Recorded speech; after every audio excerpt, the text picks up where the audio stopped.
¿Hasta dónde llega el universo? ¿Existe un límite más allá del cual no podamos mirar, ni siquiera con los telescopios más potentes jamás construidos? Lo que sabemos hasta ahora es tan fascinante como aterrador. Estamos rodeados por un horizonte cósmico, una frontera misteriosa donde el espacio y el tiempo tal como los entendemos dejan de tener sentido.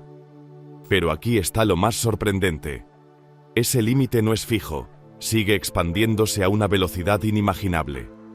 Quedarte hasta el final te revelará no solo qué hay en ese borde extremo del cosmos, sino también por qué jamás podremos alcanzar ciertas partes del universo, sin importar cuánto avance nuestra tecnología. Si crees que ya conoces los secretos del espacio, piénsalo de nuevo. Este viaje te llevará a cuestionar todo lo que creías posible.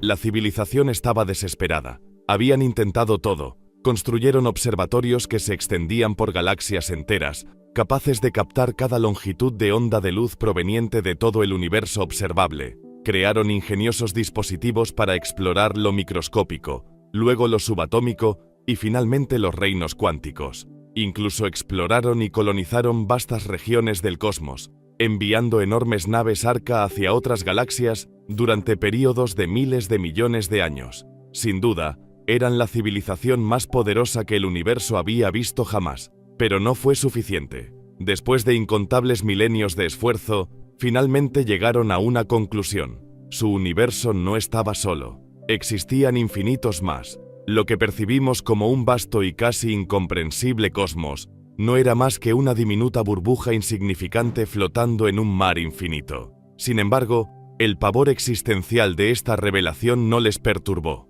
Lejos de sus orígenes genéticos, estaban acostumbrados a enfrentarse a un universo inmenso, frío e indiferente. El verdadero problema era uno de medición. La existencia de un multiverso infinito trajo consigo dificultades aparentemente insuperables, dificultades para evaluar problemas. Por ejemplo, una pregunta relativamente simple.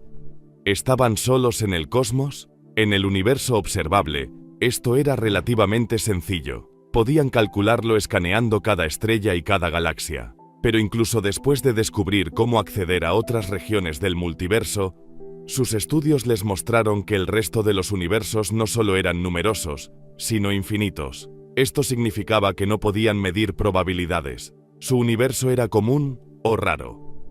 La vida basada en carbono representaba el 5% o el 95% de los universos del multiverso.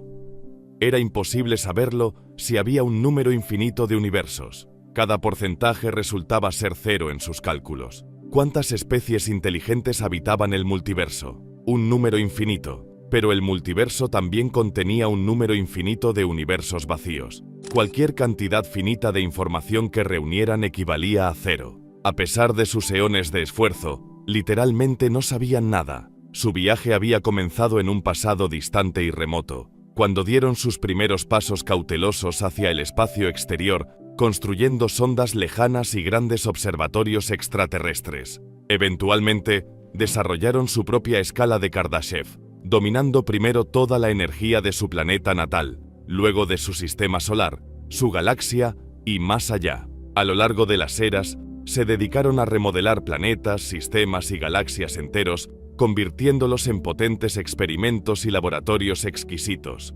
observando simultáneamente el vasto cosmos y el microcosmos. Pero, ¿hasta dónde podían llegar realmente? ¿Cuánto podían llegar a saber? ¿Existían barreras cósmicas que nunca podrían atravesar? ¿Información oculta en la oscuridad que jamás podrían alcanzar? ¿Cuáles eran los límites definitivos del universo? En 2011, unos nómadas que viajaban por el desierto del Sahara encontraron un auténtico fragmento de Marte. El meteorito, conocido como Northwest Africa 7034, guardaba un secreto fascinante que fue reportado por numerosos medios de comunicación. Sin embargo, el periodismo moderno puede ser abrumador, caótico y difícil de analizar para saber en qué confiar, razón por la cual Ground News ha sido de gran ayuda en mi investigación y ha colaborado amablemente para hacer posible este video. Esta plataforma reúne las noticias del mundo en un solo lugar, permitiéndote comparar coberturas y verificar información.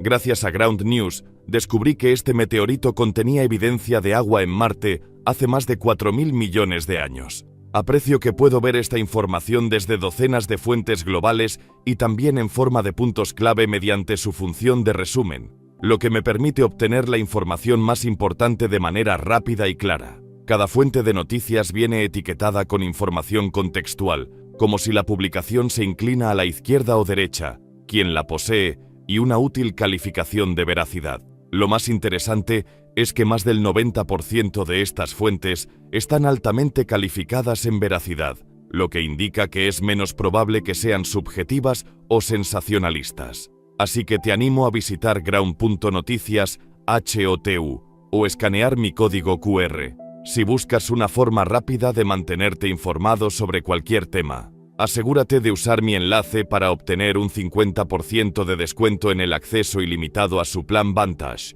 el mismo que yo utilizo. Es su mayor descuento del año, ideal tanto para ti como para regalar. ¿Cuánto podemos llegar a saber? Todo comenzó con patrones. Las criaturas de aquella civilización notaron, hace mucho tiempo, que existían ciertos ritmos especiales en el mundo que les rodeaba. Las estaciones cambiaban siguiendo ciclos predecibles. Nubes oscuras en el horizonte anunciaban la llegada de tormentas. La aparición de estrellas específicas marcaba el momento de sembrar los cultivos. Así crearon marcadores físicos para señalar estos ritmos importantes y desarrollaron rituales para recordar su relevancia. Lentamente, con esfuerzo, y a lo largo de siglos que se extendieron durante milenios, comenzaron a descubrir patrones más profundos, reglas que gobernaban el funcionamiento interno de la naturaleza, más allá de lo visible y del sentido común. Hallaron leyes universales aplicables en cualquier rincón del cosmos, fórmulas que regían los procesos físicos sin importar su ubicación en el espacio o el tiempo. Descubrieron los componentes fundamentales de la materia, descomponiendo los elementos en átomos, los átomos en partículas y las partículas en subpartículas. Dominaron las complejidades de la gravedad y la mecánica cuántica, sumergiéndose en matemáticas complejas que revelaban el comportamiento tanto de las diminutas partículas como de los inmensos cúmulos galácticos. Deducieron qué energizaba a las estrellas, las supernovas, los latidos del corazón y la audición. Aprendieron todo, acelerando su desarrollo más allá de los sueños e imaginaciones de sus ancestros. Se volvieron sofisticados y poderosos, manejando a su voluntad los secretos del universo. Inventaron la ciencia, y fue hermoso. Pero esto era solo el comienzo. ¿Hasta dónde podrían llevar estas ideas? ¿Cuánto tiempo les llevaría alcanzar el nivel 1 de la escala de Kardashev? Nikolai Kardashev no se propuso imaginar las escalas de posibles civilizaciones alienígenas. Solo quería ser astrónomo. Nacido en 1932 en la Unión Soviética, sus padres eran inicialmente miembros del Partido Comunista, pero fueron arrestados cuando él tenía apenas 5 años. Su padre fue ejecutado y su madre enviada a un campo de trabajo. Vivió como huérfano. Cuando su madre fue liberada, ya había terminado la universidad. En la Universidad Estatal de Moscú, Kardashev se especializó en radioastronomía, un campo novedoso y emocionante en aquella época. Su carrera científica fue prolífica, uniéndose al Instituto de Investigación Espacial en 1967 y ocupó numerosos cargos en la Unión Astronómica Internacional, un esfuerzo transnacional que ayudó a conectar a científicos a pesar de las tensiones de la Guerra Fría. Sin embargo, su entrada en la conciencia pública ocurrió en una conferencia de 1964 en Armenia, donde presentó un ahora famoso artículo sobre la comunicación con civilizaciones alienígenas. Para estimar la capacidad de una civilización para emitir transmisiones de radio, Kardashev asumió que las civilizaciones más avanzadas serían capaces de aprovechar cantidades cada vez mayores de energía. Trazó un paralelismo entre los cazadores y recolectores reunidos alrededor de una fogata y la sociedad moderna dividiendo átomos para generar energía. Kardashev estimó que civilizaciones más avanzadas que la nuestra llegarían a captar la energía equivalente a una estrella entera o incluso a una galaxia completa, lo que les daría una capacidad cada vez mayor para comunicarse a través de las vastas distancias del universo. La humanidad surgió en un mundo complejo, confuso y hostil. Nuestra mejor defensa contra ese mundo fue aprender. aplicar nuestra capacidad intelectual única, desplegar nuestra habilidad para imaginar posibilidades alternativas y razonar mediante decisiones deliberadas. Tuvimos que recurrir a la ciencia. Uno de los ejemplos más antiguos que tenemos sobre el surgimiento de la ciencia entre los humanos es una delgada tablilla de marfil que data de al menos 32.500 años. En un lado de la tablilla aparece la silueta de un hombre con las piernas separadas y los brazos extendidos, una figura que recuerda a la constelación de Orión, una de las más conocidas en las culturas de todo el mundo. En el otro lado hay filas ordenadas con 86 muescas talladas. El número 86 es interesante. Desde la perspectiva de la cueva donde se encontró la tablilla, las estrellas de Orión permanecían bajo el horizonte durante aproximadamente 86 días cada invierno. Además, si restamos 86 días de un año, obtenemos una aproximación del periodo de gestación humana. ¿Idearon estos antiguos habitantes algún método para llevar la cuenta del tiempo basado en la desaparición y reaparición de Orión? ¿Establecieron alguna relación entre ese periodo y la duración de un embarazo? Solo podemos especular sobre sus motivos, pero es evidente que estos pueblos prehistóricos comenzaban un viaje hacia alguna forma de ciencia. Uno de los filósofos de la ciencia más destacados, Karl Popper, sostenía que algunos mitos representaban la primera forma de teoría científica. Una especie de protociencia que generaba ideas verificables, las cuales eventualmente evolucionaron en pensamientos científicos. Estas son historias sobre el mundo natural y, lo más importante, sobre nuestra relación con él.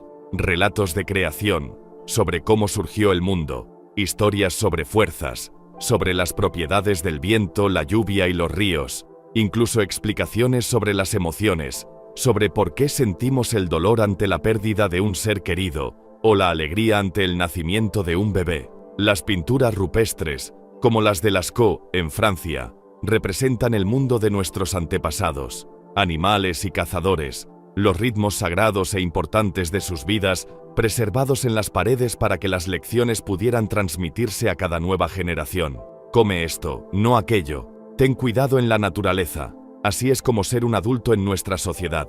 Aprendieron a librar guerras, a fabricar armas para la caza y la lucha, a resolver disputas, a crear leyes para gobernarse y a transformar los sonidos de su lenguaje en marcas sobre piedra y papel, de modo que sus palabras, pensamientos e ideas pudieran ser transmitidos a través del espacio y el tiempo. A medida que nuestro conocimiento crecía, las sociedades humanas se volvieron cada vez más sofisticadas. Surgieron especialistas y en casi todas las culturas apareció una clase particular de especialista, el astrónomo. Los cielos eran una abundante fuente de conocimiento e información. Fue dentro de esa clase de astrónomos donde comenzaron a surgir los primeros indicios de la ciencia moderna, ya que ellos fueron los primeros en aplicar un truco relativamente nuevo en su búsqueda del conocimiento del universo: las matemáticas. Algunos de nuestros registros más antiguos del cielo incluyen modelos matemáticos para predecir eventos celestiales.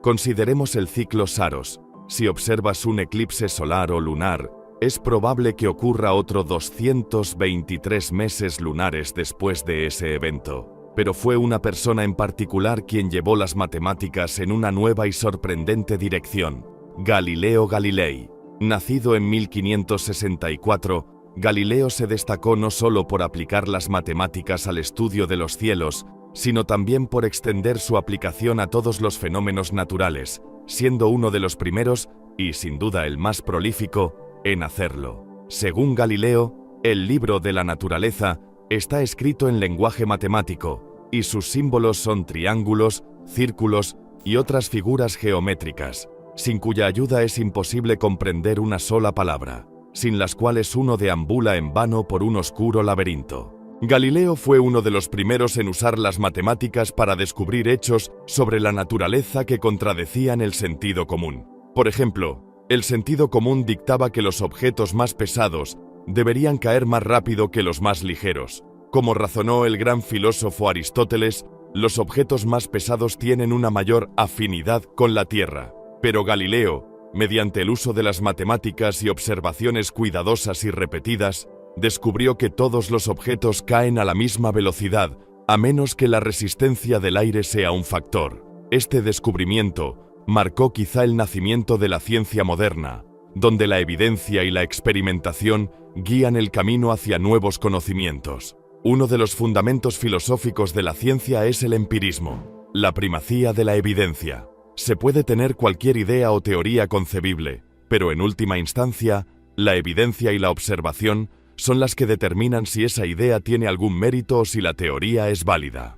Las matemáticas también proporcionan a la ciencia dos herramientas importantes. Primero, los modelos matemáticos ofrecen resúmenes prácticos y concisos de los fenómenos naturales. Es más fácil recordar E igual a mc al cuadrado que explicar todo el concepto detrás de esa fórmula. Además, las matemáticas permiten a los científicos seguir una progresión lógica en su razonamiento. Con las matemáticas, un científico puede formular una hipótesis y saber con certeza que las consecuencias de esa hipótesis serán verdaderas. Para ilustrar esta idea, pensemos en los rayos. Durante milenios, los filósofos debatieron sobre la verdadera naturaleza de los relámpagos. En muchas culturas, los rayos se consideraban señales de los dioses, generalmente como una manifestación de su descontento. Los antiguos griegos conocían algunos fenómenos eléctricos, como las chispas que se generan al frotar ámbar sobre una tela. De hecho, la palabra electricidad proviene del término griego para ámbar. Aunque algunos filósofos argumentaban que los relámpagos eran una versión ampliada de esta electricidad, otros sostenían que eran más similares a un rayo de fuego. No fue hasta 1752 cuando el asunto se resolvió. Al volar una cometa durante una tormenta, Benjamin Franklin, futuro padre fundador y erudito polifacético, logró conducir la corriente de la tormenta hacia una botella de Leyden, un tipo simple de batería, demostrando que los rayos estaban hechos de electricidad.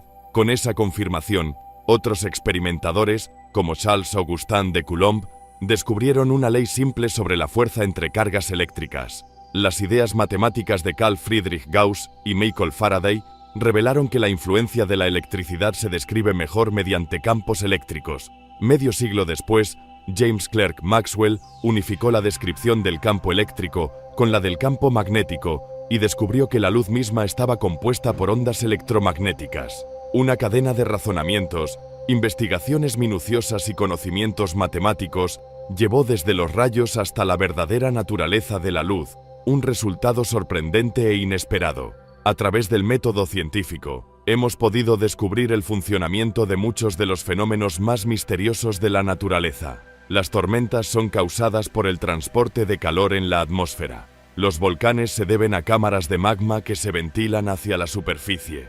Los rayos son descargas estáticas entre nubes. Las enfermedades son causadas por patógenos microscópicos que invaden nuestros cuerpos. La lista continúa. Uno de los aspectos más poderosos de la exploración científica del universo es que nuestro conocimiento siempre se está actualizando y evolucionando. Como un ejemplo evidente, hemos actualizado nuestra comprensión de la gravedad en múltiples ocasiones, comenzando con el concepto básico formulado por Galileo, pasando por la revolución newtoniana, donde se comprendió que la gravedad era una fuerza universal de la naturaleza, hasta que, tras 2 siglos de refinamientos, Einstein cambió nuevamente nuestra visión al considerar la gravedad como una consecuencia de la deformación del espacio-tiempo debido a la presencia de masa y energía. Nuestra percepción sobre su verdadera naturaleza ha cambiado drásticamente.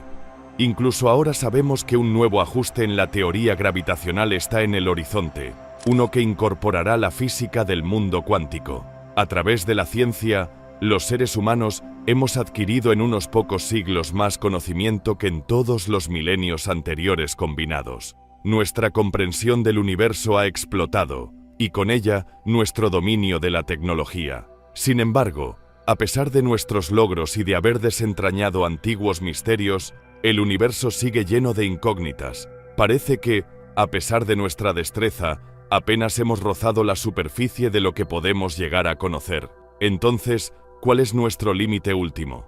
¿Hasta qué punto podemos usar estas técnicas extraordinarias para comprender el universo que nos rodea? ¿Cuánto podremos saber algún día? Quizás nuestra mayor limitación radique en los sistemas biológicos que sostienen y generan nuestro propio pensamiento. Nuestros cerebros, por sofisticados que sean, solo pueden captar y retener una cantidad limitada de información a la vez. Howard Stephen Berg asegura ser capaz de leer 25.000 palabras por minuto, aunque sus afirmaciones son cuestionadas. En el año 2020, Emma Alam, de Pakistán, memorizó 410 palabras aleatorias en 15 minutos. En 2015, Rashber Meena, de India, demostró al mundo que había memorizado 70.000 dígitos del número pi. Evaluar las capacidades del cerebro humano es difícil. La metáfora más cercana que podemos usar es la de la informática. Aunque el cerebro humano funciona de una manera muy diferente, podemos hacer algunas analogías aproximadas. La capacidad total de memoria del cerebro ronda los 2,5 petabytes, lo que equivale a 1000 veces la memoria de una computadora doméstica típica, aunque sigue siendo mucho menor que la de los superordenadores más poderosos. Sin embargo, nuestros cerebros son extremadamente eficientes para clasificar el aluvión de datos sensoriales que fluyen constantemente. Nuestras mentes conscientes solo pueden procesar entre 40 y 50 bits de información por segundo, y a partir de ese flujo mínimo somos capaces de percibir nuestro entorno, tomar decisiones complejas y lograr asombrosos saltos de imaginación y conocimiento. Y además de estas limitaciones, en una escala cósmica, nuestros cuerpos son cómicamente frágiles. Debemos consumir alimentos y agua con regularidad y asegurarnos de obtener el descanso adecuado.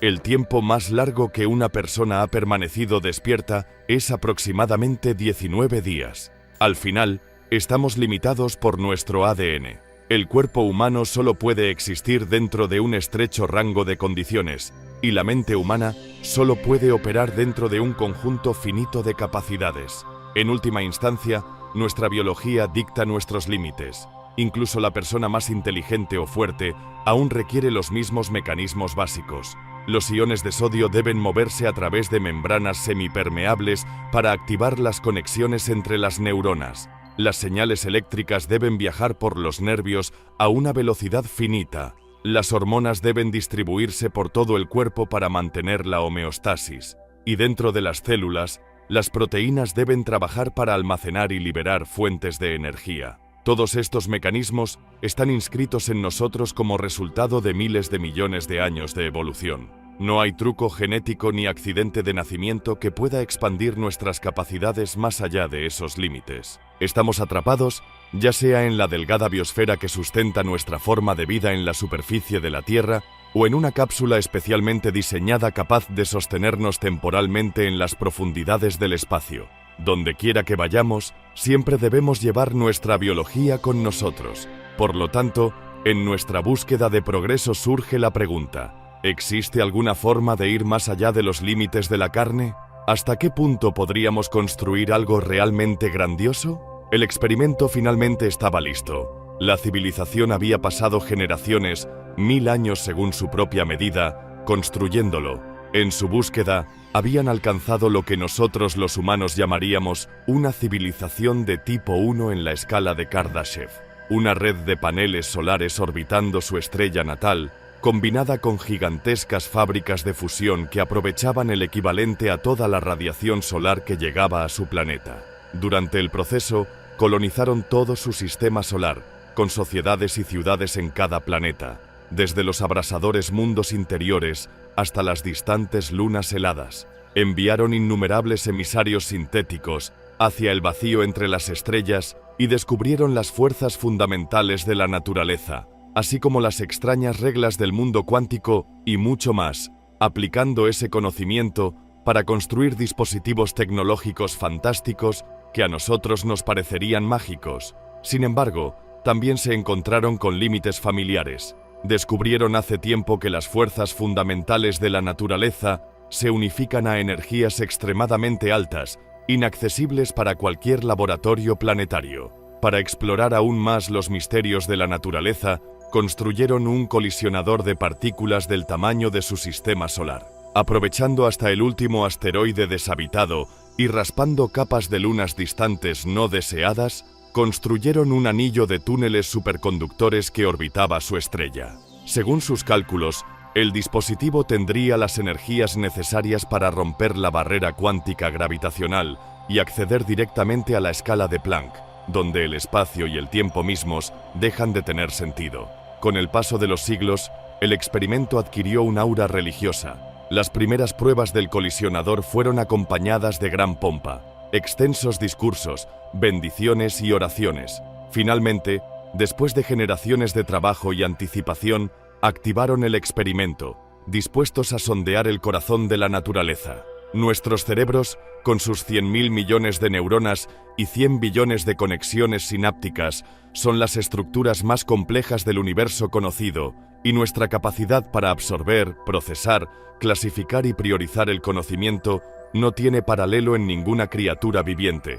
A medida que descubrimos que nuestra sed de conocimiento nunca se saciaba por completo, desarrollamos herramientas para extender nuestro pensamiento. Antes de la teoría germinal, los médicos asumían que el cólera, una enfermedad terrible que provoca diarrea y deshidratación mortales, era causado por miasmas o mal aire. Sin embargo, a mediados del siglo XIX, el médico John Snow sospechaba lo contrario, pero no podía demostrarlo. En 1854, cuando un brote de cólera azotó el barrio de Soho en Londres, Snow empleó una tecnología relativamente nueva, que hoy parecería evidente para los investigadores clínicos. Un simple mapa de puntos que mostraba los casos de cólera. Utilizó ese mapa para identificar el centro del brote, una bomba de agua en Broad Street. Con esta evidencia, convenció a las autoridades del vecindario para retirar la manija de la bomba, poniendo fin al brote. Su ingenioso uso de un instrumento tan simple como un mapa salvó muchas vidas. Así, la tecnología no necesita ser extremadamente compleja para ser efectiva. Sin embargo, a medida que aprendimos más sobre los mecanismos internos del orden natural, pudimos construir herramientas tecnológicas más poderosas para explorar aún más y descubrir más sobre el mundo que nos rodea. Inventamos dispositivos que amplían y mejoran nuestros sentidos normales. Creamos telescopios que traen el universo distante a nuestros laboratorios, comenzando con la transformación de Galileo de un juguete curioso, vendido en mercados en un instrumento científico refinado. Su primer telescopio alcanzaba solo un aumento de 8 veces, una potencia superada por simples binoculares modernos, pero con esa ampliación pudo revelar las montañas y rocas de la Luna, los satélites de Júpiter, las fases de Venus y la multitud de estrellas que forman la banda de la Vía Láctea. Con cada nueva iteración del telescopio llegaron nuevos descubrimientos, culminando en la década de 1920 con el telescopio Hooker. Con ese instrumento, Edwin Hubble observó estrellas pulsantes individuales dentro de la nebulosa de Andrómeda, descubriendo que en realidad era una galaxia situada a millones de años luz. Mientras los telescopios terrestres continuaron aumentando de tamaño, alcanzando actualmente más de 30 metros de diámetro, se vieron limitados por las distorsiones atmosféricas. Los telescopios espaciales, aunque más pequeños en diámetro, ofrecieron una visión más clara del cosmos. Con un espejo de 6,5 metros de diámetro, tan grande que tuvo que ser ingeniosamente plegado para caber dentro de su cohete, el telescopio espacial James Webb logra una resolución de aproximadamente 1/10 de segundo de arco. Eso es cientos de veces más poderoso que el ojo humano, capaz de leer los detalles de una moneda ubicada a 40 kilómetros de distancia. El telescopio más poderoso propuesto se llama lente gravitacional solar. Utilizando la curvatura de la luz estelar debido a la gravedad del Sol, un instrumento situado a unos 540 unidades astronómicas del Sol podría observar imágenes ampliadas con una resolución de 10 a la potencia de -10 segundos de arco. A esa resolución podría ofrecer un retrato detallado de la superficie de cualquier exoplaneta dentro de 100 años luz de la Tierra. En el extremo opuesto del espectro, hemos creado microscopios para expandir nuestra visión del mundo invisible a nuestro alrededor. Hoy en día, los microscopios más potentes se basan en el efecto de túnel cuántico para proporcionar información precisa, con una asombrosa resolución de 0,05 nanómetros, lo que nos permite mapear la distribución de átomos y moléculas en materiales y crear retratos de alta resolución incluso de los organismos biológicos más diminutos. Más recientemente, hemos desarrollado la computación como una tercera rama de la investigación científica, junto a la teoría y la experimentación. Con complejos algoritmos informáticos, simulamos fenómenos naturales y rastreamos su evolución mientras sus componentes siguen las leyes de la naturaleza. A través de simulaciones por computadora, hemos observado la evolución de universos sintéticos durante miles de millones de años. Hemos explorado el interior de estrellas en sus fases finales mientras explotan en fantásticas supernovas. Y hemos estudiado cómo las proteínas se pliegan para desempeñar sus funciones vitales. La tecnología ha avanzado rápidamente a lo largo del siglo XX, mientras la humanidad continúa su búsqueda de información sobre el mundo que la rodea. De hecho, el contenido total de información disponible actualmente para la humanidad, en forma de almacenamiento electrónico, se estima en unos 175 zettabytes o 175 billones de gigabytes. Anualmente, la humanidad consume aproximadamente 5 veces 10 elevado a 20 julios de energía. Aunque la mayor parte de esa energía no se destina al almacenamiento de información, si queremos mejorar nuestra tecnología actual y adquirir más datos sobre el universo, necesitaremos más energía. ¿Cuál sería la manera más efectiva de lograrlo? Si cubriéramos toda la superficie de nuestro planeta con paneles solares, podríamos capturar aproximadamente 4,4 por 10 elevado a 16 julios de energía solar cada segundo. En menos de 3 horas, podríamos capturar suficiente energía para satisfacer nuestras necesidades energéticas actuales durante un año entero. Pero si queremos ir aún más lejos, tenemos dos opciones: capturar más energía solar o viajar a un entorno rico en energía dentro de la galaxia. Para capturar más energía, podríamos seguir la propuesta del visionario físico Freeman Dyson, quien imaginó desmantelar planetas enteros y convertirlos en una envoltura alrededor del Sol. Estas llamadas esferas de Dyson podrían aprovechar más de la energía solar que actualmente se dispersa en el espacio vacío. Por ejemplo, si transformáramos toda la masa de la Tierra en paneles o fragmentos de una envoltura de aproximadamente 1 kilómetro de grosor, podríamos capturar el 0,0004% de la producción total del Sol. Puede parecer una cifra pequeña, pero es órdenes de magnitud superior a la 10ª parte de una milmillonésima de la energía solar que la Tierra recibe actualmente. Sin embargo, este tipo de megaingeniería no está exento de enormes costos energéticos. Después de todo, desmantelar un planeta requiere una cantidad considerable de energía. Con paneles de 1 kilómetro de grosor, recuperar la inversión energética para desintegrar la Tierra y transformarla en matrices solares podría tomar decenas de miles de años. Dado que no hemos observado esferas de Dyson en nuestra galaxia, quizá una opción más inteligente sea empacar y mudarnos. Los agujeros negros ofrecen un hogar ideal para una especie hambrienta de energía. Su pequeño tamaño y rápida rotación agitan el espacio-tiempo a su alrededor, y mecanismos ingeniosos como el mecanismo de Penrose pueden aprovechar esa rotación para extraer energía.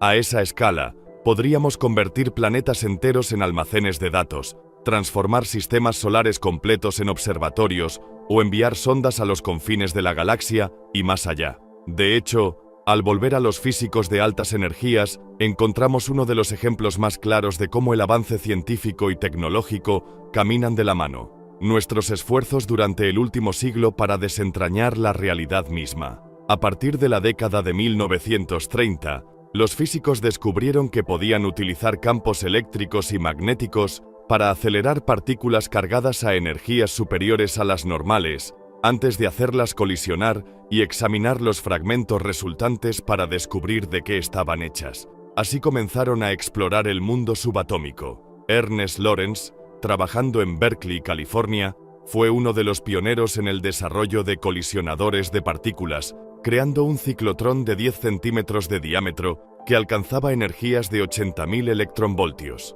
Tras la Segunda Guerra Mundial, cuando gran parte de la investigación en física de partículas de alta energía se enfocó en el desarrollo de armas atómicas, los investigadores construyeron el Cosmotrón en 1950, el Laboratorio Nacional de Brookhaven, en Long Island, Nueva York, alcanzando energías de 3.3 mil millones de electronvoltios y descubriendo una nueva clase de partículas compuestas conocidas como mesones. El Tevatron en Fermilab, cerca de Chicago, Illinois, alcanzó energías máximas de colisión de 980.000 millones de electronvoltios y durante la década de 1990 verificó la existencia del Quart Top. En 1991 comenzó la construcción del gigantesco supercolisionador superconductor en Texas, pero el proyecto fue cancelado 2 años después debido a recortes presupuestarios. Si se hubiera completado, seguiría siendo el colisionador más poderoso del mundo. En su lugar, el título lo ostenta el Gran Colisionador de Hadrones, LHC, por sus siglas en inglés, en el CERN, ubicado en la frontera entre Suiza y Francia. Su construcción tomó casi una década y costó cerca de 5.000 millones de dólares. Alcanza energías de casi 14 billones de electronvoltios y miles de científicos de todo el mundo participan en sus experimentos. Gracias a su trabajo, se ha confirmado el modelo estándar de la física de partículas y el papel clave del bosón de Higgs en las interacciones entre partículas. Los colisionadores de partículas han sido un gran éxito para desentrañar el reino subatómico, pero también evidencian los límites de nuestra tecnología actual. Aunque el LHC puede alcanzar energías increíblemente altas, para explorar la longitud de Planck y buscar evidencia experimental que nos ayude a probar o refutar las teorías actuales de la gravedad cuántica, un marco hipotético que combinaría la relatividad general con la mecánica cuántica, necesitaríamos un colisionador de partículas capaz de alcanzar energías 10 billones de veces mayores. Así, aunque continuemos avanzando hacia energías más altas, ya estamos viendo los límites de nuestra tecnología. Si queremos explorar más allá, tenemos un gran desafío por delante. Tendremos que desarrollar tecnologías radicalmente nuevas que superen ampliamente la escala de lo que podemos imaginar. Tendremos que expandir nuestra capacidad de ingeniería para abarcar no solo planetas o estrellas, sino galaxias enteras. ¿Hasta dónde podríamos llegar? La flota consistía en más de 10.000 naves. Tras pasar generaciones desarrollando ideas, comparando y contrastando diferentes técnicas, y explorando y agotando todas las opciones, la civilización finalmente decidió que no había una única mejor forma de viajar entre las estrellas. Así que intentaron todas a la vez. Parte de la civilización comenzó la construcción de enormes naves generacionales, mundos en miniatura por derecho propio, capaces de sostener grandes poblaciones durante eones. Otros fabricaron veloces vehículos de un solo ocupante, impulsados por haces de luz desde planetas, que los propulsarían hacia una estrella preseleccionada. Pero la mayoría optó por una solución intermedia, naves de tamaño mediano con una cantidad considerable, aunque no enorme, de pasajeros, la mayoría de ellos en estado de letargo mientras sistemas automatizados guiaban las naves. De hecho, les costó casi todos los recursos de la civilización, pero no tenían otra opción real. Habían agotado las energías y recursos de su sistema natal. Debían buscar respuestas en otro lugar. Habían superado su hogar, cruzando los límites de una civilización de tipo Kardashev 1. Era hora de aventurarse y avanzar hacia el tipo Kardashev 2 y más allá. Y resulta que la clave para alcanzar las estrellas descansaba en un lugar inesperado: los colibríes. Existen cientos de especies conocidas de colibríes, que como grupo son las aves vivas más pequeñas. La mayoría habita en la riqueza constante de las selvas tropicales. Sin embargo, unas 12 especies pasan sus veranos en América del Norte. Y cada año, cuando el aire comienza a enfriarse y las plantas y flores se preparan para el invierno, estos colibríes emprenden un gran viaje migratorio hacia climas más cálidos. Entre ellos se encuentra el colibrí rufo, que con un tamaño promedio de poco más de 7 centímetros, realiza cada verano una migración anual de más de 6.000 kilómetros, viajando desde Alaska hasta México, solo para regresar en la siguiente primavera. Una de las estrategias que permite esta extraordinaria travesía es el amplio uso que hace del letargo, un estado de actividad reducida relacionado con la hibernación. En este estado, el colibrí entra en un sueño profundo, reduce su temperatura corporal a la mitad y ralentiza su metabolismo en un 90%. Este estado de letargo, similar a la hibernación, será necesario si deseamos viajar entre las estrellas. Lanzada en 1977, la nave espacial Voyager 1 se encuentra actualmente a casi 25.000 millones de kilómetros de la Tierra. Es la nave más distante que ha enviado la humanidad, y de hecho, ya se encuentra en el espacio interestelar, habiendo cruzado la heliopausa, la región donde el viento solar del Sol cede paso al medio interestelar en 2012.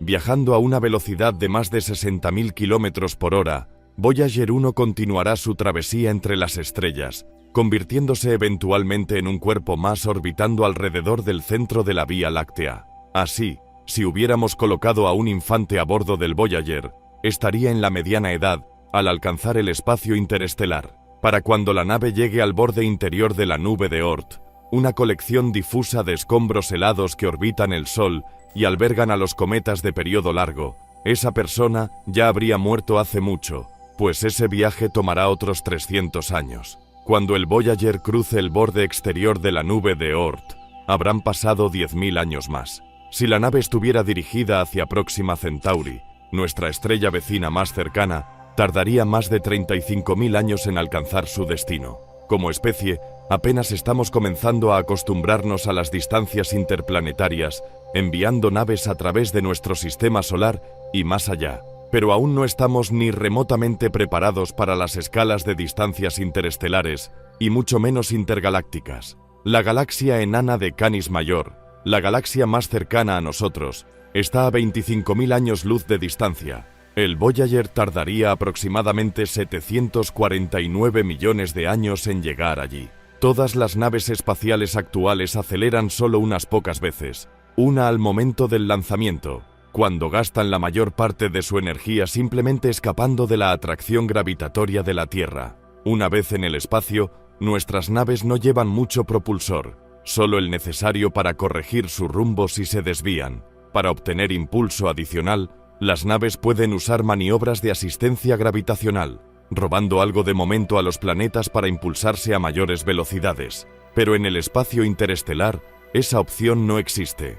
La simple física impone límites estrictos a nuestra capacidad de viajar. Acelerar naves espaciales, sin importar el método, requiere energía, y en los vastos desiertos expansivos entre las estrellas, la energía es escasa. Por lo tanto, cualquier nave tendrá que desplazarse a velocidad constante, como nuestras naves actuales, o llevar consigo una fuente de energía.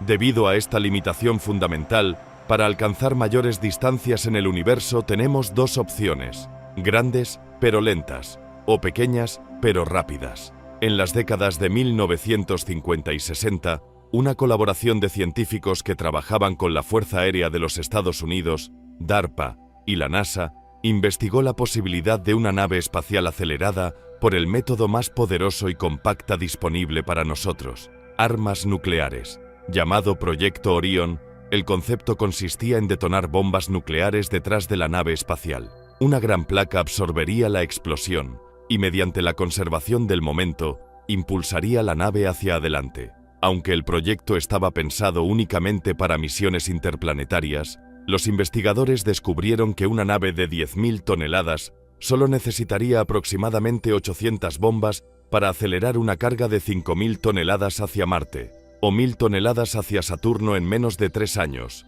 abriendo la tentadora posibilidad de extender este concepto hacia una misión interestelar. Sin embargo, el proyecto finalmente se desvaneció, ya que los ingenieros no pudieron superar los numerosos desafíos técnicos, dejando como único objeto acelerado al espacio mediante propulsión nuclear una tapa de hierro soldada sobre un eje, en un intento de contener una detonación llamada Pascal A en 1957.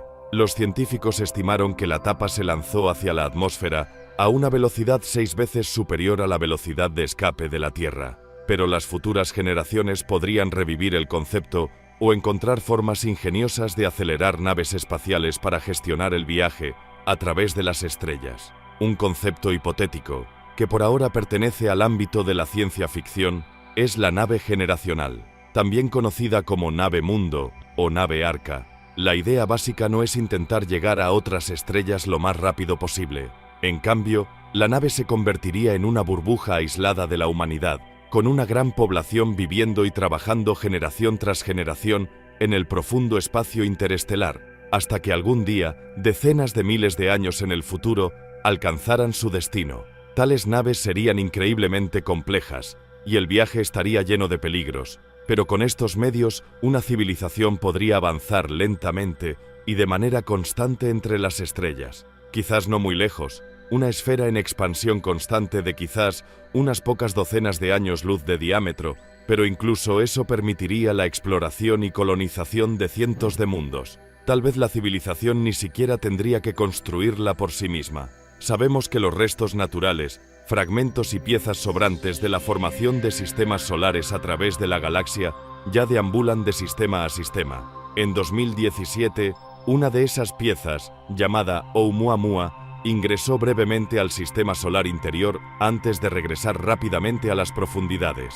Una civilización paciente podría esperar la oportunidad adecuada y aprovechar el viaje, transformando la roca espacial errante en un hábitat adecuado para el viaje. La única forma conocida de hacer el viaje interestelar más rápido es hacer la nave espacial lo más pequeña posible, para que las energías propulsoras le permitan alcanzar mayores velocidades. Y en los últimos años, la iniciativa Breakthrough Starshot, con sede en Nueva York, ha propuesto tal nave. La nave se basa en una vela solar, una fina membrana que refleja la luz y empuja el cuerpo principal de la nave hacia adelante.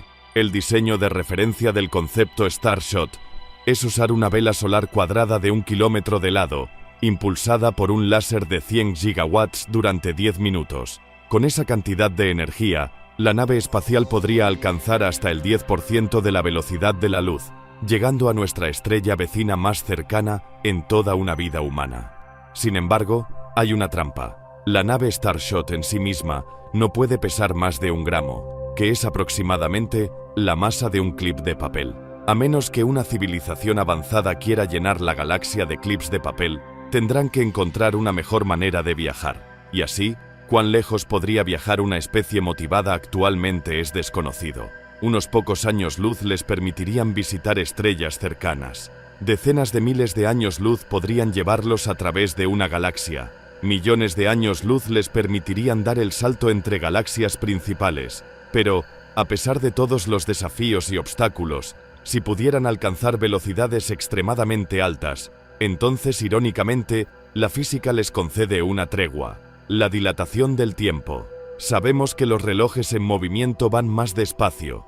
Desde la perspectiva de los observadores externos, cuanto más cerca esté un objeto de la velocidad de la luz, más lento parecerá avanzar en el tiempo. Esto es parte de la interconexión del espacio y el tiempo que sustenta nuestro universo. El paso del tiempo sigue siendo normal para los pasajeros. Después de todo, gracias a la relatividad, desde su perspectiva podrían argumentar con razón que están quietos y es el resto del universo el que se mueve. Por supuesto, para que esta dilatación del tiempo tenga una diferencia significativa, la nave espacial debe acercarse lo más posible a la velocidad de la luz, lo que presenta sus propios desafíos. Pero si una civilización pudiera de alguna manera aprovechar las energías necesarias para hacerlo, toda la galaxia estaría al alcance de su mano. Por ejemplo, si una nave espacial pudiera mantener una aceleración constante de 1 g, aproximadamente 10 metros por segundo al cuadrado, acercándose cada vez más a la velocidad de la luz a medida que avanza, tomaría casi 30.000 años completar el viaje desde el sistema solar hasta el núcleo de la Vía Láctea, desde la perspectiva de cualquier observador externo. Sin embargo, para los pasajeros a bordo de la nave, ese enorme esfuerzo, cruzando la mitad del ancho de toda la galaxia, se completaría en solo unos pocos años de tiempo a bordo de la nave. Pero este es un ejemplo extremo, y requeriría energías verdaderamente extremas. En general parece probable que, para aprovechar el universo más amplio, tendríamos que alterar drásticamente nuestra biología. Los humanos actualmente vivimos alrededor de 80 años, un parpadeo en el ojo cósmico, aunque a través de tradiciones culturales y registros escritos somos capaces de preservar información y transmitirla al futuro para que nuestros descendientes la utilicen. Pero si vamos a perseguir los mayores misterios cósmicos e intentar consumir toda la información disponible en el universo, tendremos que encontrar maneras de extender las capacidades de nuestros propios cerebros humanos y prolongar la duración de nuestras vidas, el tiempo suficiente para hacer el largo viaje entre las estrellas en busca de fuentes de energía siempre mayores. Así que quizás el mejor camino hacia adelante sea desarrollar sistemas que nos permitan liberar nuestras mentes conscientes de las prisiones de nuestros cuerpos. Esto permitiría que nosotros, o al menos alguna versión de nosotros, viajemos entre las estrellas sin necesidad de oxígeno, agua, comida y vastos recursos energéticos. Podríamos desarrollar pequeñas naves espaciales que alberguen a individuos o incluso comunidades enteras, existiendo en un estado de letargo de bajo consumo energético durante los largos viajes entre las estrellas, despertando nuevamente cuando los recursos y la energía estén disponibles, no a través de inteligencia artificial, sino de inteligencia orgánica sintética. Pero incluso con inteligencia alienígena o artificial superinteligente, pueden existir límites. Al final del día, todos vivimos dentro del mismo universo, sujetos a las mismas leyes y la misma física. Por más que intentemos, el mismo cosmos impone límites estrictos a cuán lejos podríamos llegar. El límite cósmico lo llamaron simplemente la máquina. Les había llevado generaciones sobre generaciones construirla. Tanto tiempo que los fundadores originales del proyecto, de hecho, incluso el planeta de donde provenían los fundadores, ya habían desaparecido mucho antes de que se perdiera el registro histórico. Pero el propósito, la meta, de la máquina, había persistido a lo largo de los siglos, a través de revoluciones y rebeliones, a través de fragmentaciones políticas y la armonía, a través de los malos tiempos y los buenos. La civilización había dominado mucho tiempo atrás toda la tecnología que necesitaban. Habían ideado máquinas para transportarse a través de los abismos entre las estrellas. Podían controlar la fuerza de la gravedad. Podían crear inteligencia tan sensible como la suya. Ahora estaban firmemente clasificados como una civilización de tipo Kardashev II, con cada una de sus capitales capaz de consumir la producción energética de una estrella entera, envolviéndola en una red de paneles solares. Pero la máquina era su proyecto más grande hasta la fecha. Se habían enviado a sí mismos y a sus sondas electrónicas por toda su galaxia natal, y no habían encontrado ni rastro de ninguna otra especie viviente. Según todo lo que podían deducir, estaban solos, y deseaban saber si el universo entero era solo para ellos. Y así, un pequeño grupo de ellos, descendientes distantes de sus primeros científicos, propuso un plan, un censo, un escaneo de cada una de las galaxias en todo el universo observable, capturando cada detalle en cada longitud de onda de luz con la mayor resolución que pudieran reunir. Suficiente información, suficiente conocimiento, para determinar si realmente estaban solos en el universo o no. La máquina abarcaba toda la galaxia. Misiones robóticas se pusieron a trabajar en sistemas solares distantes, transformando planetas enteros en lentes, antenas, fuentes de energía y arreglos de comunicación, cada sistema convirtiéndose en un vasto observatorio multilongitud de onda. Cada observatorio comenzó su trabajo, y una vez completado, tomando aproximadamente 10.000 años para su encuesta, empezó a enviar los datos recolectados, desmantelándose en el proceso. Las transmisiones de datos tomaron más de 100.000 años para completarse. Planetas enteros fueron convertidos en almacenes de datos. Los agujeros negros se usaron para alimentar el procesamiento computacional. Esto sería todo. Un censo de todo el universo. La absorción total de cada fragmento de conocimiento que el cosmos pudiera ofrecer. Y entonces, solo entonces, la civilización podría descansar. Si proyectamos nuestros logros tecnológicos hacia el futuro, asumiendo que nuestro ritmo actual de avance continúe, podemos imaginar todo tipo de motores fantásticos de descubrimiento científico. Podríamos diseñar aceleradores de partículas que rodeen el sistema solar y más allá, logrando energías mucho más altas de lo que podemos hacer con el gran colisionador de hadrones. Podríamos construir telescopios posicionados en el sistema solar exterior que aprovechen la lente gravitacional del Sol, usándolo como una lente de aumento para amplificar nuestras imágenes de estrellas y galaxias distantes. Lejos en el futuro, incluso podríamos capturar energía solar o la energía de rotación de objetos más exóticos como las estrellas de neutrones y los agujeros negros, para proporcionar la energía necesaria para operar computadoras increíblemente poderosas, capaces de simular la física a todo tipo de escalas, quizás incluso simulando el propio universo. Pero a pesar de nuestro aparentemente interminable potencial futuro, existen límites inherentes al cosmos, fronteras duras que las leyes de la física simplemente no nos permiten cruzar. La velocidad de la luz, la edad del universo, el número de partículas, el aumento de la entropía, y en algún momento, si continuamos nuestra búsqueda de conocimiento hacia el futuro lejano, adquiriremos cada fragmento de información disponible en todo el universo, porque la incómoda verdad es que, de hecho, solo hay una cantidad finita. En la década de 1920, el astrónomo Edwin Hubble reveló que el universo se está expandiendo. De promedio, cada galaxia se está alejando de cada otra galaxia, excepto por la ocasional fusión aleatoria debido a la atracción gravitacional. Con el tiempo, los cosmólogos se dieron cuenta de que este descubrimiento revelaba que existía una finitud en el universo. Una finitud estaba en el tiempo.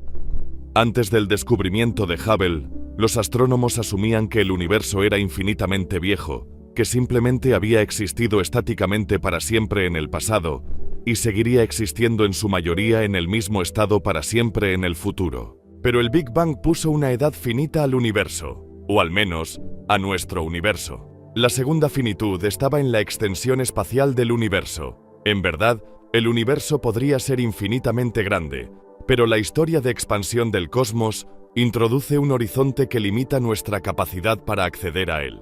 El cosmos tiene solo una cierta edad, 13.77 mil millones de años de hecho, y la luz solo viaja a una velocidad finita. Solo podemos ver una pequeña porción del universo entero, como si estuviéramos sosteniendo una linterna en una habitación completamente oscura, porque solo ha habido tanto tiempo para que la luz de objetos distantes llegue hasta nosotros. Esta limitación está encapsulada por el concepto del cono de luz, que es una proyección de los límites de la propagación de influencia e información, tanto en el espacio como en el tiempo. Por ejemplo, si envías una señal de luz, tarda tiempo en llegar a destinos distantes. Si el sol se apagara en este mismo momento, tomaría 8 minutos para que esa información, y la oscuridad resultante, llegara a la Tierra. Si la galaxia de Andrómeda de alguna manera desapareciera ahora mismo, no lo sabríamos hasta dentro de 2,5 millones de años.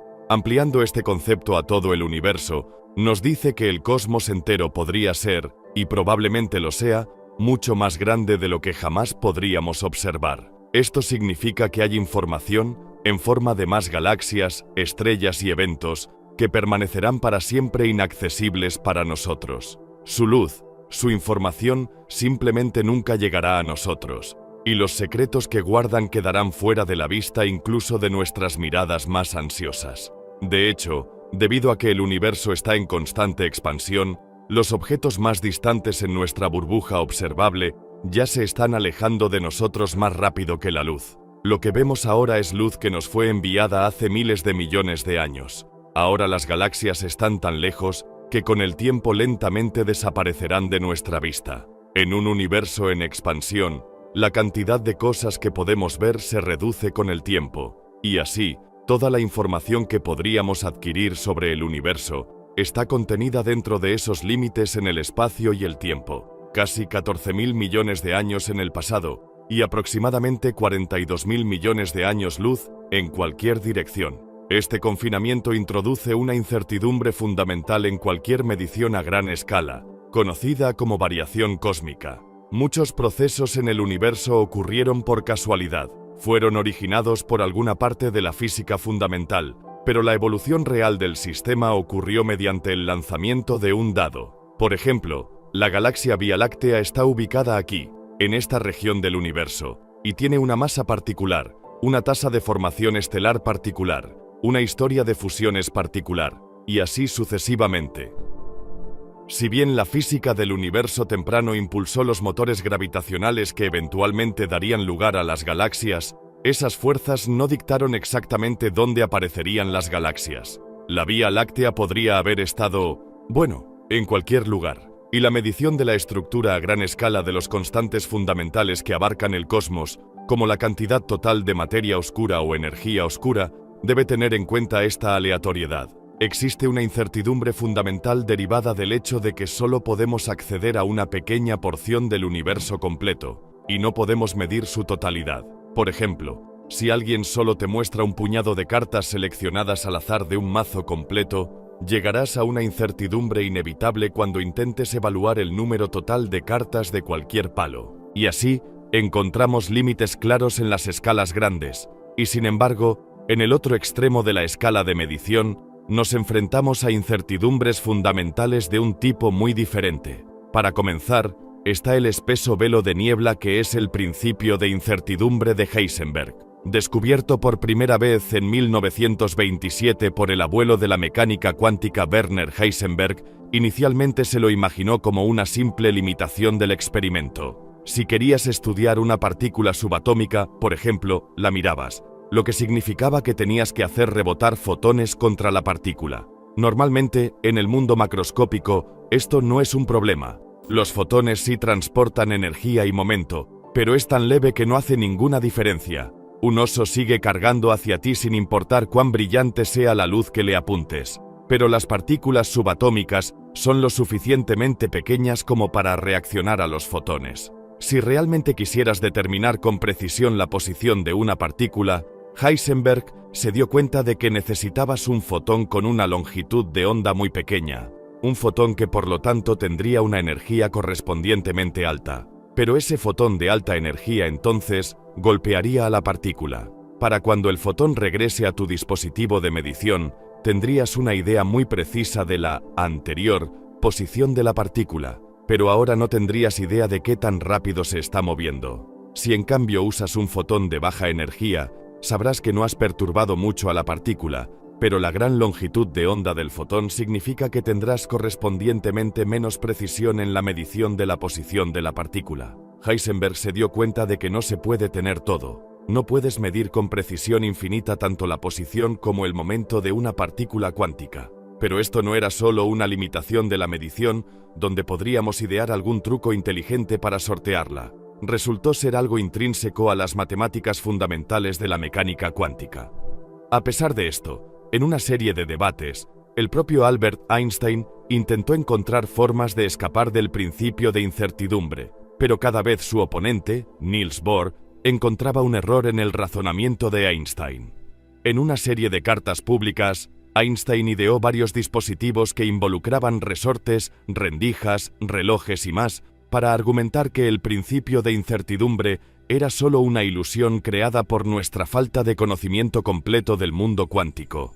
Y sin embargo, cada vez, Bohr fue capaz de hacer un análisis cuidadoso y detallado de los argumentos de Einstein, y encontrar ya sea una incompletitud en su razonamiento o una explicación completa en la que el principio de incertidumbre aún se mantendría.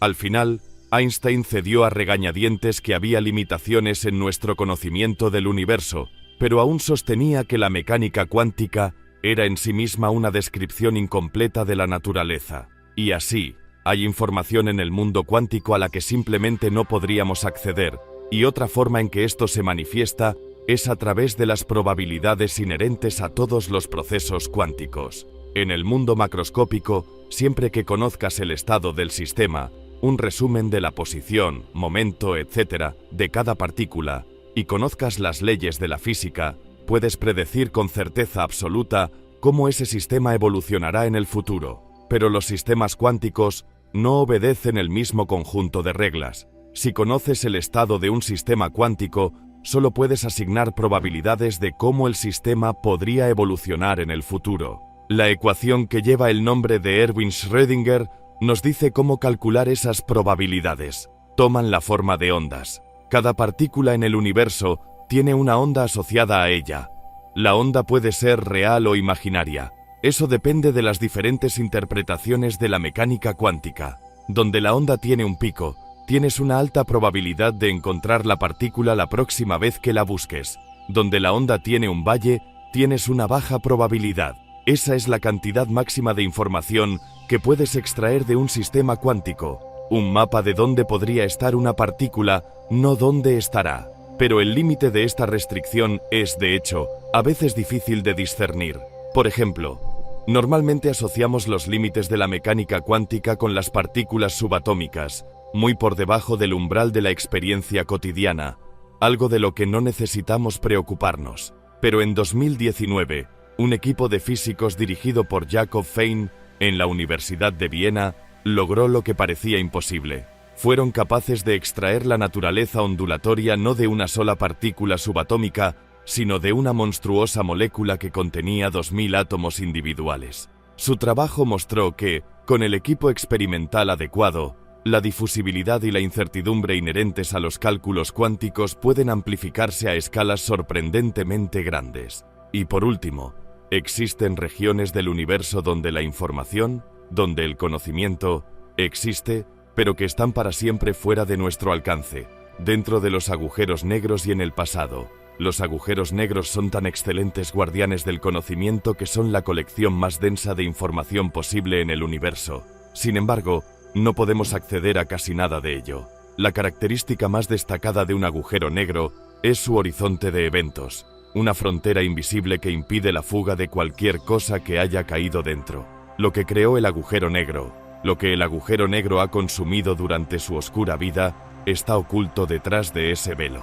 Puedes visitar y acceder a esa información si lo deseas, pero debes hacerlo en persona cruzando el horizonte de eventos tú mismo, y una vez que lo hagas, nunca podrás escapar. Puedes seguir recibiendo mensajes e información del universo exterior mientras la luz sigue entrando, pero no puedes compartir tus revelaciones con nadie más. Y está el hecho incómodo de que, una vez que cruzas un horizonte de eventos, tu tiempo se acaba.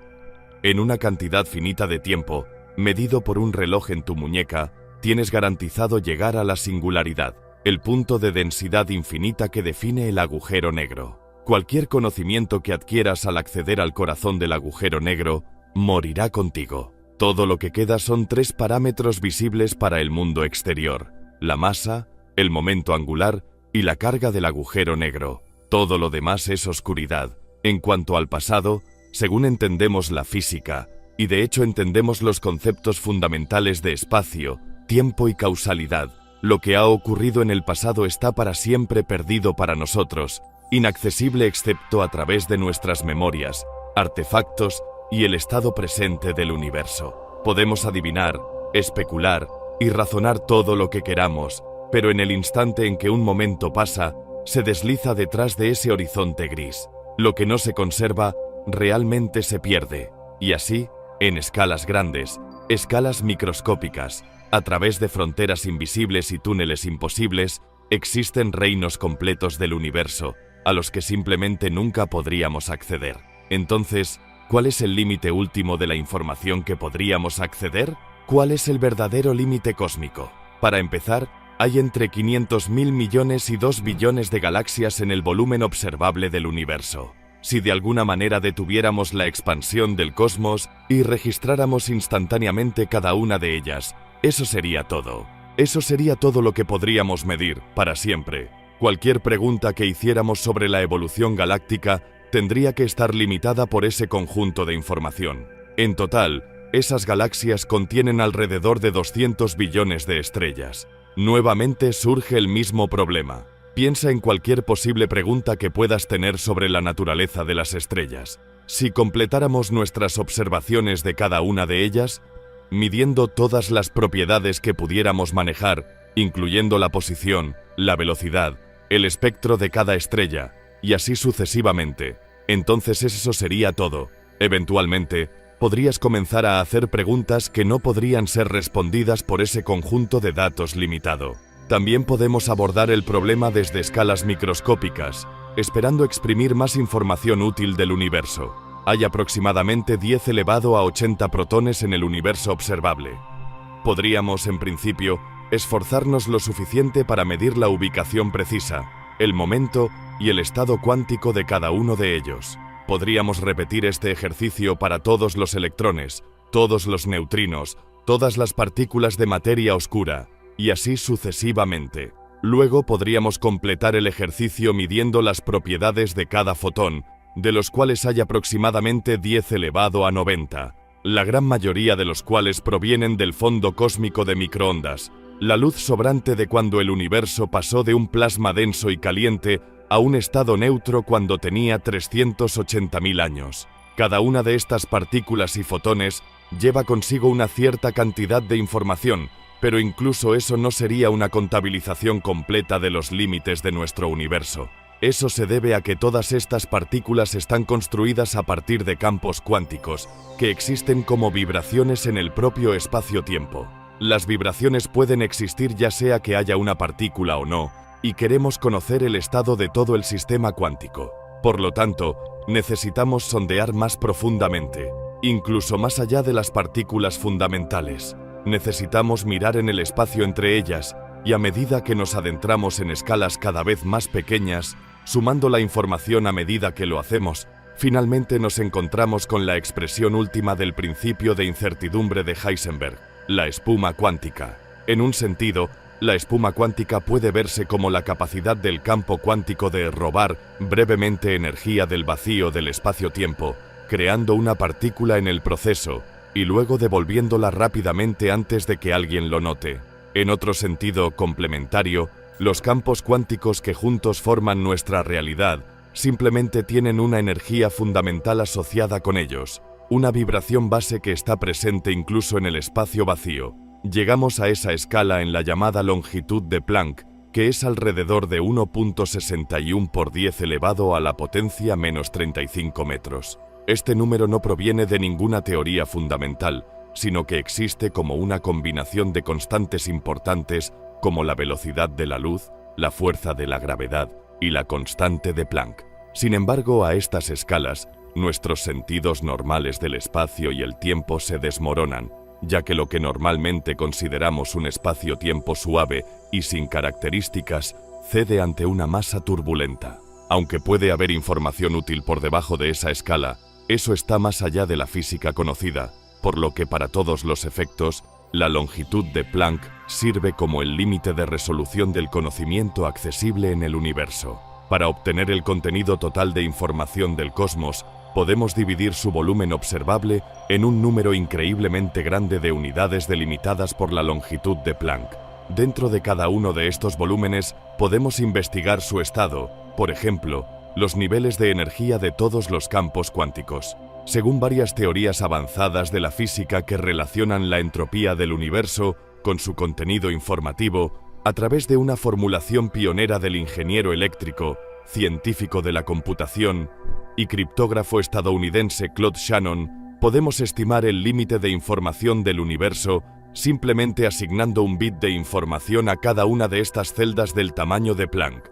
Esa estimación lleva a un contenido total de información del universo de alrededor de 10 elevado a 120 bits. Aunque especulativo, sin importar el enfoque, el conocimiento en nuestro universo tiene un límite. Un límite. Por avanzado que lleguemos a ser algún día, no podemos romper esos límites. Pero, incluso si adquiriéramos toda esa información, si sondeáramos cada secreto que el universo nos oculta, si buscamos en cada rincón oculto, si midiéramos todo lo medible, ¿aún nos faltaríamos algo? ¿Hay otra manera de ver el universo?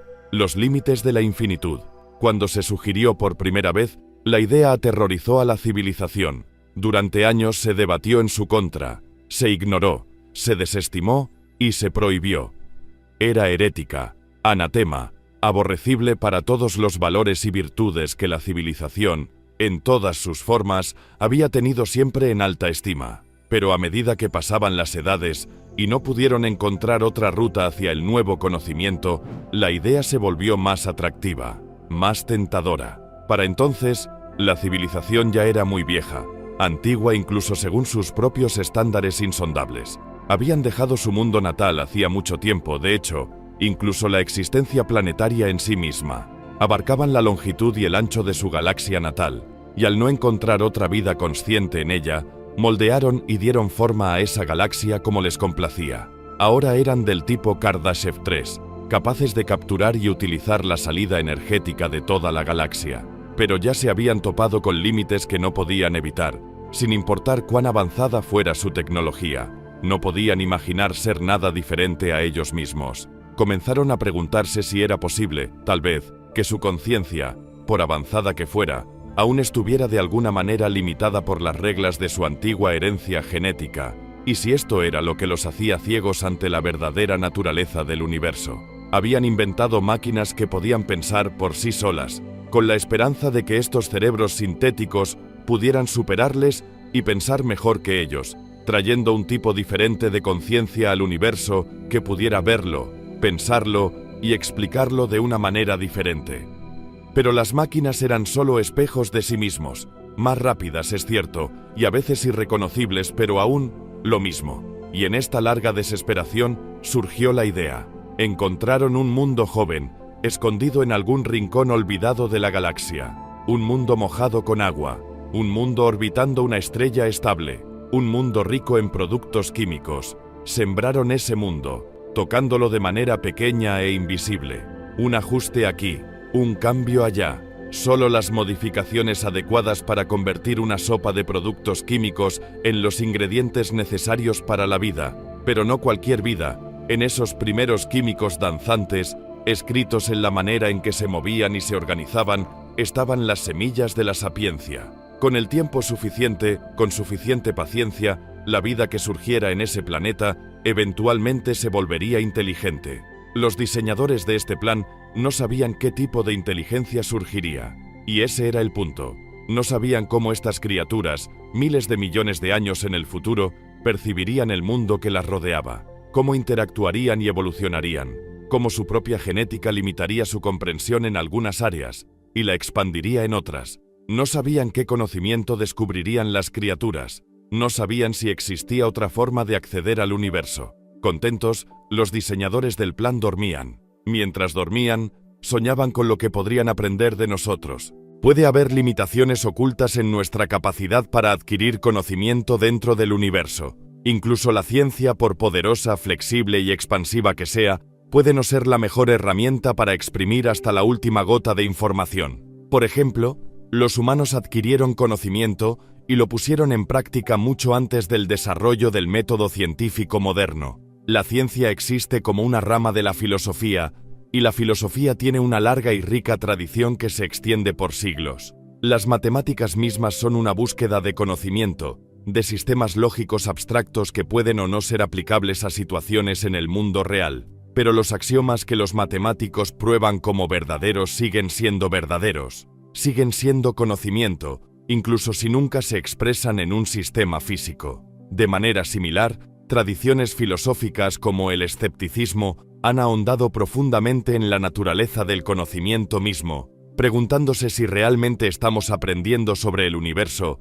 o simplemente creando fantasías que se ajustan a nuestra imaginación. Pero incluso dentro del ámbito puramente natural, quedan grandes preguntas, y aún está por verse si alguna vez podremos enfrentarlas. Grandes porciones de nuestras experiencias personales son potencialmente incognoscibles. La naturaleza del tiempo, el misterio de la conciencia, el simple hecho de la existencia de un universo, y así sucesivamente. Todas estas preguntas y más continúan deslizándose de nuestro alcance mientras tratamos de luchar con ellas y hacer que sus respuestas sean conocidas. Y así, quizás necesitemos una perspectiva diferente, una forma de liberarnos de las prisiones de nuestro propio tipo de mente. Ahora está ocurriendo un ferviente debate dentro de la comunidad filosófica y de ciencias de la computación sobre la inteligencia artificial general, el tipo de IA que puede razonar, pensar y crear de manera similar a los humanos. Podría ser posible que la inteligencia sea simplemente inteligencia,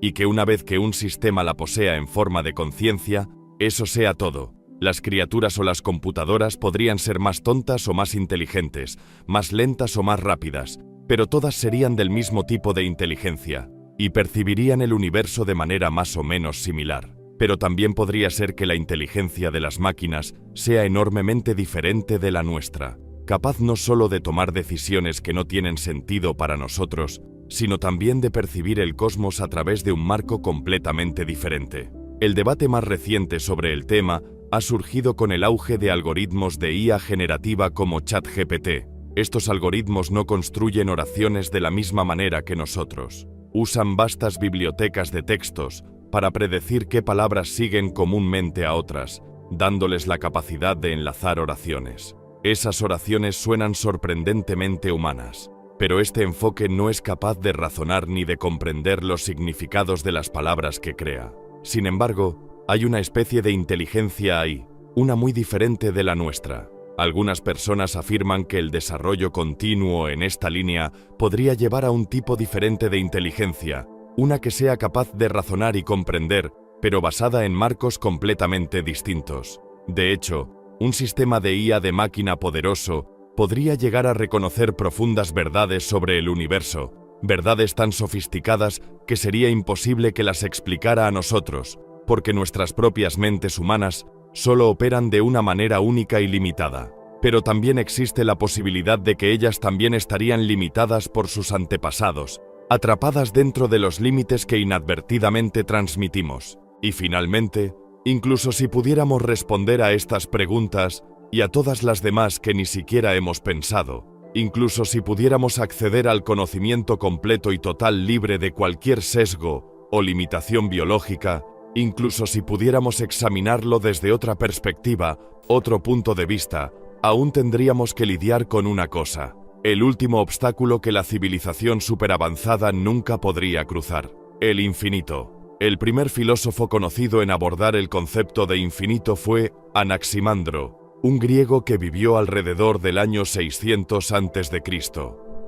Él argumentó que el universo era ilimitado o indefinido, una forma de pensar que hoy traduciríamos como infinito. Más tarde, filósofos indios como Surya Prajnapti proporcionarían el primer tratamiento de las diferentes clases de infinito, argumentando que una línea de longitud infinita era inferior a un plano de área infinita, que a su vez era menor que una forma con volumen infinito, todas las cuales eran superiores a una estructura con expansión infinita en dimensiones infinitas. Pero los filósofos griegos, siglos después, rechazarían el concepto de infinito, argumentando que su posible existencia conducía a todo tipo de paradójicas problemáticas. Por ejemplo, Zenón de Elea cuestionó la naturaleza del movimiento. Si cubres la mitad de la distancia hasta un destino, luego la mitad del resto, luego la mitad nuevamente, y así sucesivamente, ¿realmente podrías llegar a tu meta?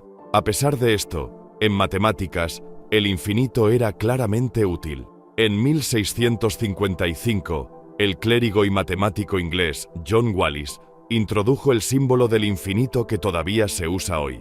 El primo cercano del infinito, el infinitesimal, fue utilizado tanto por Isaac Newton como por Gottfried Leibniz como base para el cálculo. De hecho, hoy en día, el infinito representa una amplia clase de entidades en matemáticas, y gracias al trabajo fundamental de Georg Cantor a fines del siglo XIX, ahora sabemos que existen más de un tipo de infinito. De hecho, hay un número infinito de números infinitos. Pero, aunque hemos dominado el concepto matemático de infinito, los infinitos aún causan caos en nuestra comprensión del universo más amplio. Por ejemplo, una de las raíces de este problema del infinito proviene de una fuente inesperada: el Big Bang. Nuestra mejor teoría actual de los momentos más tempranos del universo se llama inflación, un evento hipotético donde el cosmos creció rápidamente en tamaño en un corto período de tiempo.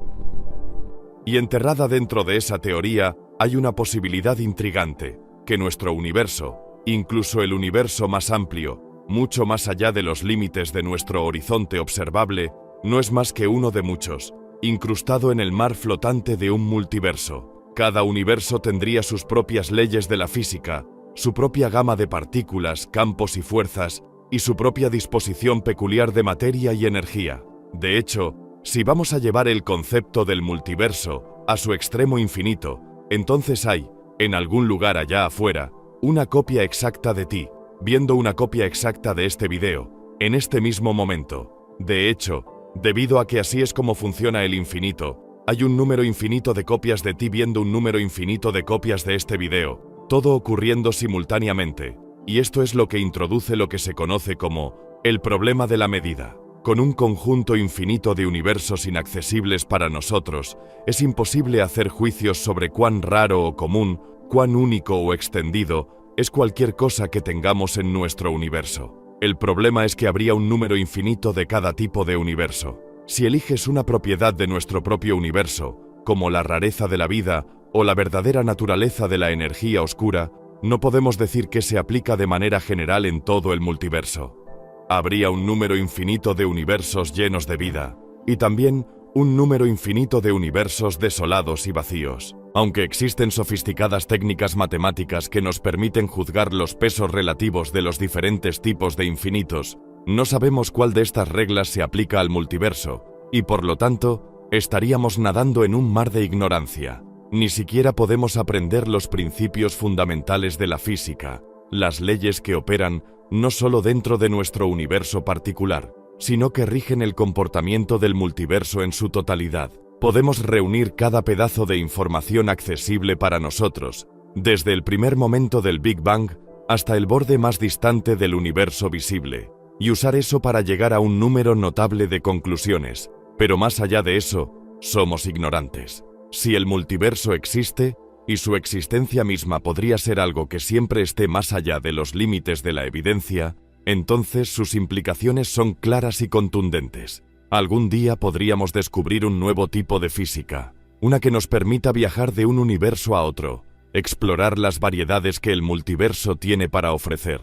En esos viajes tendremos mucho con lo que lidiar, extraños y exóticos campos de juego que desafían incluso nuestra imaginación. Tal vez incluso universos que operan bajo tipos de leyes físicas completamente diferentes. Pero incluso eso no nos ayudará con el desafío presentado por el problema de la medida. En un universo infinito tomaría un tiempo infinito, una cantidad infinita de recursos para explorarlos todos. No importa lo lejos que lleguemos, no importa cuánto viajemos y saltemos de un universo a otro, siempre habría un número infinito de universos justo más allá de nuestro horizonte. Lo que aprendiéramos siempre sería una cantidad finita de una cantidad infinita, 0%. Este concepto del multiverso infinito puede ser incorrecto, pero si es correcto, entonces la existencia de múltiples universos paralelos al nuestro presenta el límite definitivo de nuestro conocimiento. Podemos convertirnos en maestros de nuestro propio universo, y nada más. Podemos aprender todo lo que hay que saber sobre nuestro cosmos, y nada más. Los infinitos simplemente tienen demasiado peso, demasiada potencia, para que alguna vez los superemos. Y así, nuestra búsqueda de conocimiento en el universo nos presenta innumerables desafíos y limitaciones. Estamos limitados por nuestros propios sentidos, por nuestra capacidad para percibir el mundo que nos rodea. Estamos limitados por nuestra imaginación, por nuestra astucia y nuestra capacidad para pensar nuevos pensamientos y ver el mundo de diferentes maneras. Tenemos limitaciones tecnológicas que nos impiden explorar el alcance completo de las escalas microscópicas y cósmicas. Incluso podríamos tener limitaciones más fundamentales, nacidas de nuestra propia herencia genética y la estructura de nuestros cerebros. Pero todas esas limitaciones son, en principio, superables. Podemos desarrollar nuevas formas de pensar, crear nuevas tecnologías para superar barreras y explorar el cosmos de diversas maneras. Pero con todo ese esfuerzo e intención, podríamos toparnos con las limitaciones últimas presentadas por el propio universo. Nunca podríamos conocerlo todo. Llegados aquí, ¿acaso no has visto este otro documental sobre el espacio? Yo no me lo perdería,